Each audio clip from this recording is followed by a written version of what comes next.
Madam Chair Lady of this session, Mr. Head of the Administrative Controls Authority of Egypt, distinguished ladies and gentlemen, I stand on existing protocol to bring you greetings from the President of the Republic of Sierra Leone, His Excellency Brigadier Julius Maada Bio, who has shown a commitment to fighting corruption, and his economic development blueprints are predicated on a strong pillar of fighting corruption conscientiously and to reform the environment to succeed in this fight.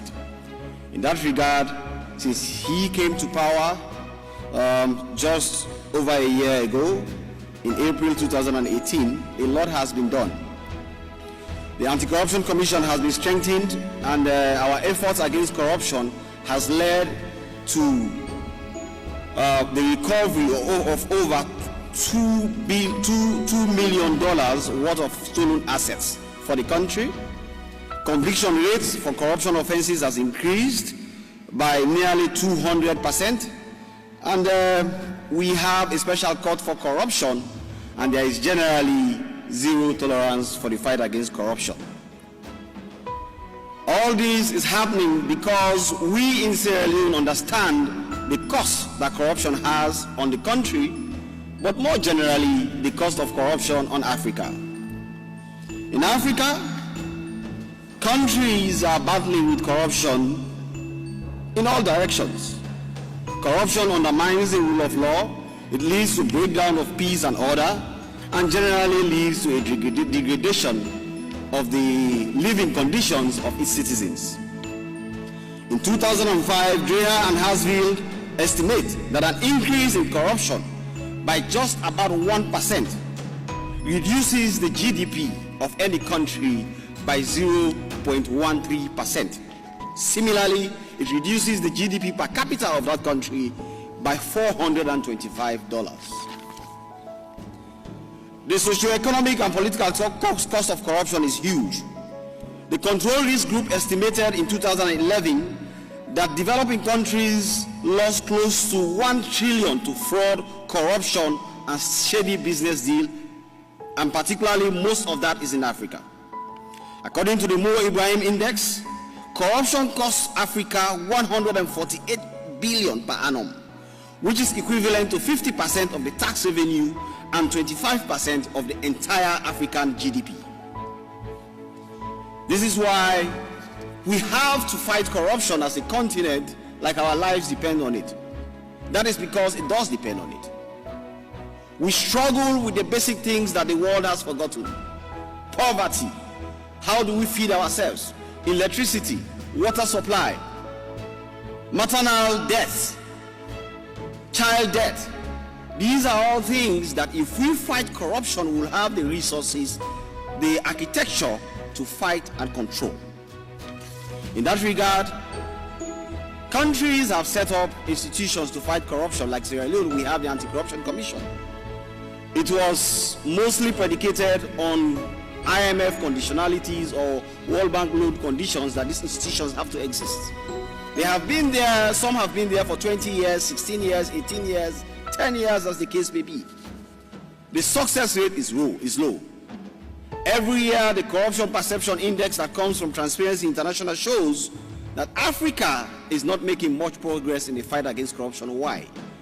That is why forums like this is useful for us to sit back, think deep down the sanctum sanctorum of our beliefs, and plunge out with solutions that we can do to solve Africa's problem. Our resources, for example, are in deep trouble.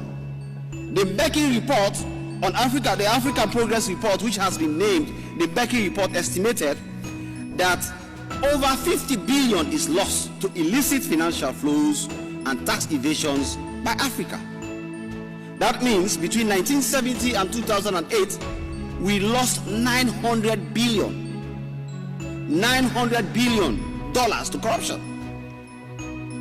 In terms of food, Kofi Annan did warn, may his soul rest in peace, that Africa is going to harvest a bitter harvest if we do not address the problem of corruption. Today, as a result of that bitter harvest, we lose 34 billion worth of food. We have hungry stomachs everywhere, and they are standing on fertile soils. We need an estimated 50 billion annually to do our roads and other public investments. The progress report also estimated that Africa loses about 17 billion annually from illicit logging, while fishing fleets flouting international conventions are costing West Africa alone 1.3 billion annually. In terms of food security, in a report titled Western Africa's Missing Fish, Britain's Overseas Development Institute estimates that Africa loses $1 billion because African states have not put in place sufficient measures to control the harvesting of their own fish. The Food and Agriculture Organization estimates that in 2014, Africa got 400 million from fishing rights. But in theory, we could generate $3.3 billion if Africa were to export its own fish. All these statistics are there to show us that we are not harnessing our resources properly. We are not dealing with them properly. As a matter of fact, we need people to come and tell us what to do with our resources. We need to do something about it now as a continent. We need to do something about it now as countries. We need to do something about it as leaders and people representing our countries. Solving this problem is not an easy one, but we have to start now, if we have not already started. If Singapore, for example, could change itself from a mere fishing village to a gateway or Western metropolis for business in Asia, if even in Africa, countries like Rwanda, Mauritius, Cape Verde are making progress in developing their countries to standards that are respectable, why can't we do the same in Africa? Why can't we do the same in our respective countries? But in doing this, we are ignoring a population that is really important to the future of Africa: the youth.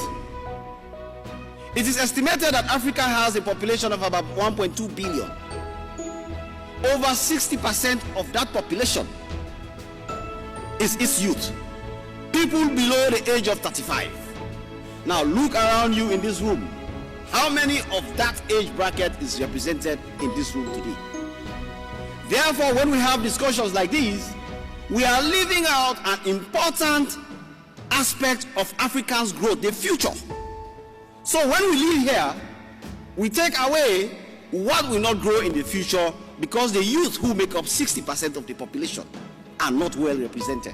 And this is not because Egypt did not want to represent them, but countries are not appointing young people in positions enough. We have to do something about it. We have to develop educational curricula across the continent that take into consideration young people and their ability to succeed. Children have to be taught corruption. We have to include it in our syllabuses. We have to educate our people. We have to include them in the discussions so that they can remain as the population that will take Africa to where it is to go in 2063. We have to harness our resources well. We have to make sure that we are not considered the continent that is poor amidst plenty. We can build our own schools, equip our own hospitals with the best brains, best equipment and medicines, and develop it without waiting for China or the West to assist us. Now is the time to make that positive change. I will call on all of us to push for that difference. Let us make it happen. Where else can victory be harvested for Africa, if not from us? We have to make it happen. The positive difference that Africa needs is what lies in all of us to fight corruption like our lives depend on it. I thank you all.